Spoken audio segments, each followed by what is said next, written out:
Tonight on our special program, we are honored to have with us Shanta Thake, the Ehrenkranz Chief Artistic Officer at Lincoln Center for the Performing Arts. With a career dedicated to expanding the cultural landscape of New York City, Shanta has been a driving force behind initiatives that celebrate diversity and inclusivity in the arts. From her transformative work at Lincoln Center to her influential tenure at the Public Theater at the Global Fest, Shanta continues to shape and redefine the cultural fabric of New York City. So welcome to ITV Gold, Shanta. We are very thrilled to have you on the Zoom interview. Yes, thank you for having me. Pleasure. So let's start with the questions. Share with us what inspired the idea of India Week and the vision behind it. We're always excited to celebrate the cultures that are present in New York City. And of course, there are so many Indians living in and around New York City. So this is a chance for us to celebrate many, many facets of Indian culture, which of course is so vast. So to be able to celebrate all dance and contemporary music and everything in between has been very exciting for us as curators. How do you think events like India Week, featuring a diverse array of music, dance, literature, and more, enhance the cultural richness of New York City? When we do events like this, all of these are either free or choose what you pay. They're going to be in our band shell. We have an underground that's a 250-seat secret speakeasy under the stairs of Lincoln Center. We have events in the Rose Theater, over at Jazz of Lincoln Center.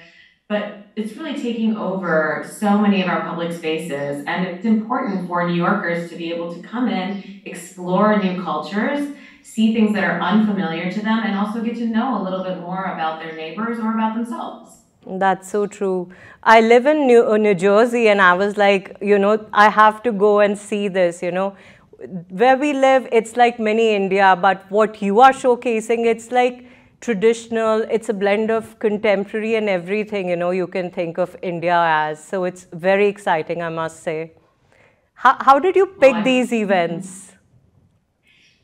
We work with a team of people and also curators. We're very excited to partner this year with the Jodhpur Riff Festival, which is an incredible festival in Rajasthan, focusing on folk traditions in that region. So we're partnering with that company and festival to bring some traditional Rajasthani artists here to Lincoln Center. But we also, of course, work with New York Laughs. So we have some great comedy nights. DJ Reka is curating a series of DJ silent discos for us throughout the week and everything in between. But we really bring a wide array of curators into the space and start to think about how we can explore all of these forms of Indian art making. Wonderful.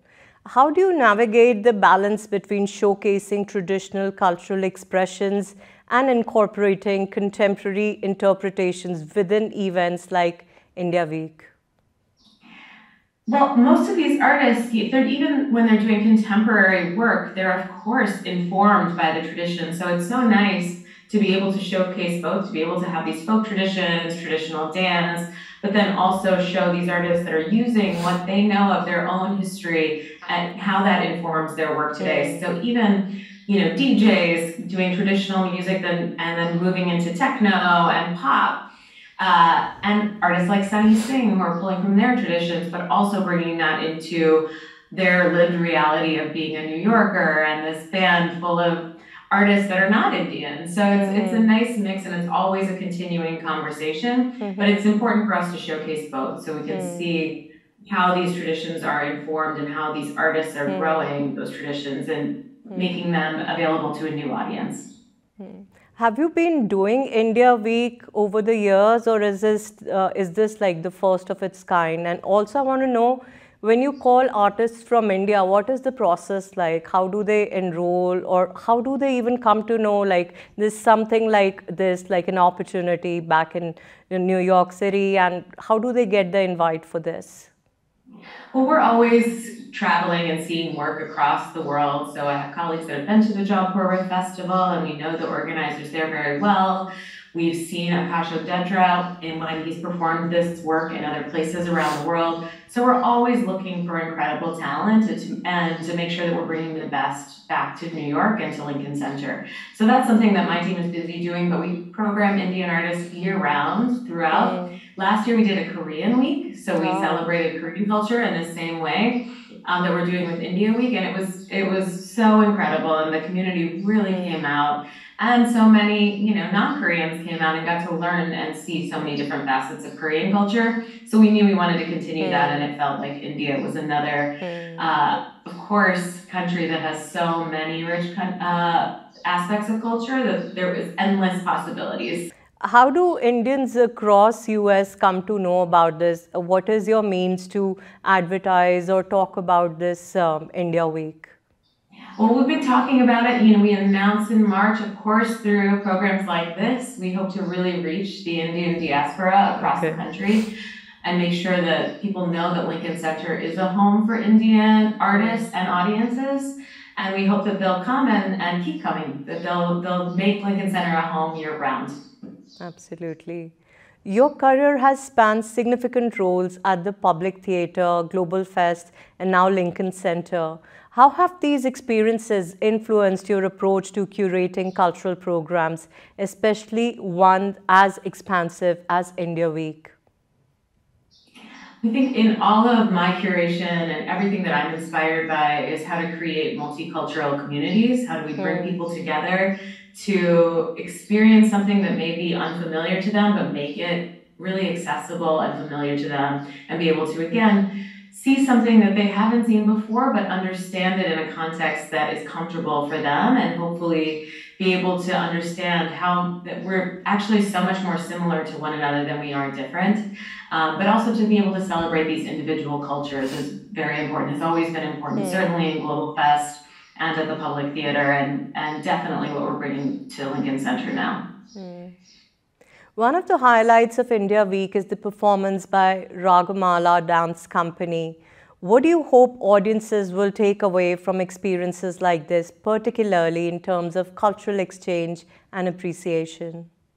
Well, Ragamala is one of our great contemporary Indian dance companies. They have been to New York many times and are always a real gift to the city, but to be able to see them for free in our band shell, this is a space that holds 2,500 people, and we really want this to be a celebration of the community. I think the great thing about Ragamala is, like we were talking about before, they really fuse traditional and contemporary. So you're going to see these elements of very traditional dance mixed so beautifully with modern dance. And I think it just comes together in a really stunning way. And they're just, some of the best there is. Are there going to be any celebrities or some, special names that we can look forward to at India Week?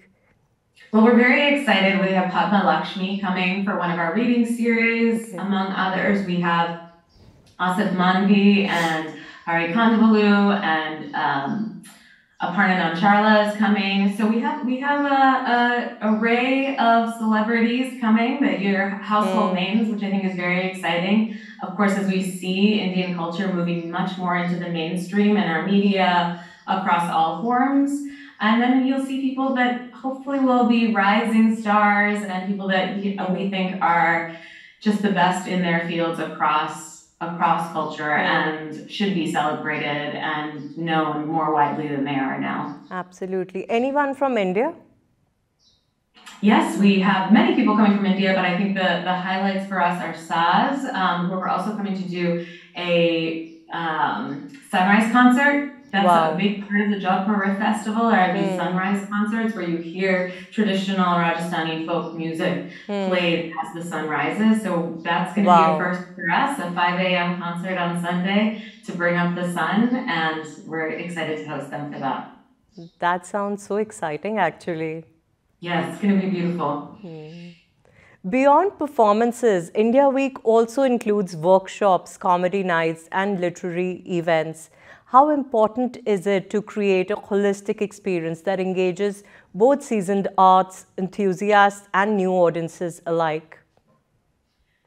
Everybody everybody comes to performance in a different way. Some people want to see a concert, but some people just want to go and sit somewhere nice and have a bite to eat. So it's important for us to create experiences on campus, particularly in the summer, where people can come and enjoy themselves and discover new things, but also be able to relax, have fun with their family, spend the day with us. So you'll see Indian food vendors. We have games that you can play outside. You can enter into the dance floor and spend the day on the dance floor before we get started and just spend time, looking at the fountain and our 10-foot disco ball that hangs over the fountain, and just explore campus, but be able to also then see many things in one day. And that's a beautiful experience for us to watch. What kind of workshops do you have, and are they free? Yes, all of the workshops are free. We have Manila Shah is doing a wellness workshop on Saturday. We also have a family program with Kiran Alawalia that same day. But there are a lot of different ways to get involved and a little bit more hands-on. But I think Manila Shah's is one of the great examples of that, where you can really come and experience dance and movement, but also as a way of healing and feeling connected to one another. Wonderful. How do you see India Week fitting into the broader mission of Lincoln Center to make the arts accessible and transformative? I think this is a huge part of our story. We want to make sure that, one, we have an incredible Indian community that surrounds us in the tri-state area. We want to make sure that those individuals understand that Lincoln Center is a place for them that celebrates their culture and is a place where they can come and feel at home and bring their family and have an incredible time and be proud of that their culture is being celebrated in this space.